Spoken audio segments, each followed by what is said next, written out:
प्रातःकाल दैनिक कार्यों से निवृत्त होकर गौतम बुद्ध के सभी शिष्य एकत्रित हो गए। गौतम बुद्ध ने संदेश देना आरंभ किया। वे बोले, आज मैं तुम्हें एक ऐसे व्यक्ति की कहानी सुनाता हूँ जिसके पास सब कुछ होते हुए भी वह दुखी था। गौतम बुद्ध ने कहना आरंभ किया, किसी नगर में एक सेठ रहता था। उसके पास लाखों की संपत्ति थी, बहुत बड़ी हवेली थी, नौकर चाकर थे, फिर भी सेठ के मन को शांति नहीं थी। एक दिन किसी ने उसे बताया कि यहाँ पास ही किसी नगर में एक साधु रहता है। वो लोगों को ऐसी सिद्धि प्राप्त करा देता है कि उसे मनचाही वस्तु मिल जाती है। सेठ उस साधु के पास गया और उसे प्रणाम करके निवेदन किया, महाराज, मेरे पास धन की कोई कमी नहीं है, पर फिर भी मेरा मन बहुत अशांत रहता है। आप कुछ ऐसा उपाय बता दीजिए कि मेरी अशांति दूर हो जाए। सेठ ने सोचा कि साधु बाबा उसे कोई ताबीज दे देंगे या और कुछ कर देंगे जिससे उसकी इच्छा पूरी हो जाएगी और उसका मन हमेशा के लिए शांत हो जाएगा। लेकिन साधु ने ऐसा कुछ भी नहीं किया, बल्कि अगले ही दिन उसने सेठ को धूप में बैठाए रखा और स्वयं अपनी कुटिया के अंदर छाया में जाकर चैन से बैठा रहा। गर्मी के दिन थे, सेठ का बुरा हाल हो गया।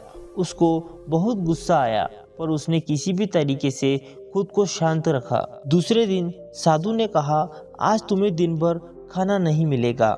भूख के मारे सेठ के पेट में दिन भर चूहे कूदते रहे। अन्न का एक दाना भी उसके पेट में नहीं गया था। लेकिन उसने देखा कि साधु ने तरह तरह के पकवान उसी के सामने बैठकर बड़े आनंद से खाए। सेठ उस रात बहुत ही परेशान रहा। वह एक क्षण भी सो नहीं पाया, उसे नींद ही नहीं आई। वह रात भर सोचता ही रहा कि साधु तो बड़ा ही स्वार्थी है। तीसरे दिन सवेरा होते ही उसने अपना बिस्तर बांधा और चलने को तैयार हो गया। तभी साधु बाबा उसके सामने आकर खड़े हो गए और बोले, सेठ क्या हुआ?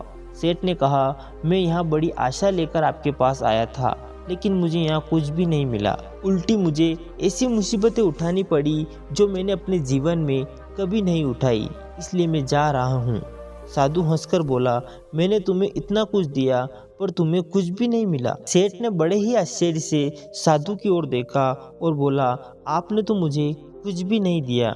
साधु ने कहा, सेठ, पहले दिन जब मैंने तुम्हें धूप में बिठाया और स्वयं छाया में बैठा रहा, तब मैंने तुम्हें बताया कि मेरी छाया तेरे काम नहीं आ सकती। जब मेरी बात तेरे समझ में नहीं आई तो दूसरे दिन मैंने तुम्हें भूखा रखा और मैंने स्वयं खूब अच्छी तरह से खाया।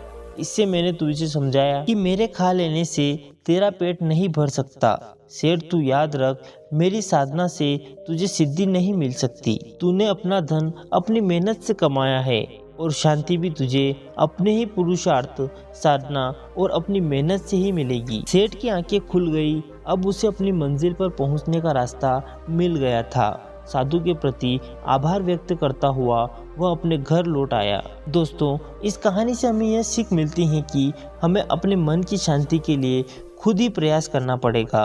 अतः खुद के द्वारा किया गया कार्य ही खुद के लिए लाभदायक एवं सुखमय होता है। उम्मीद करते हैं दोस्तों, इस छोटी सी कहानी के माध्यम से आपको जरूरी कुछ सीखने को मिला होगा। अगर वीडियो पसंद आया हो तो वीडियो को एक लाइक ज़रूर कर दें। साथ ही चैनल पर नए तो चैनल को सब्सक्राइब करना ना भूलें। धन्यवाद।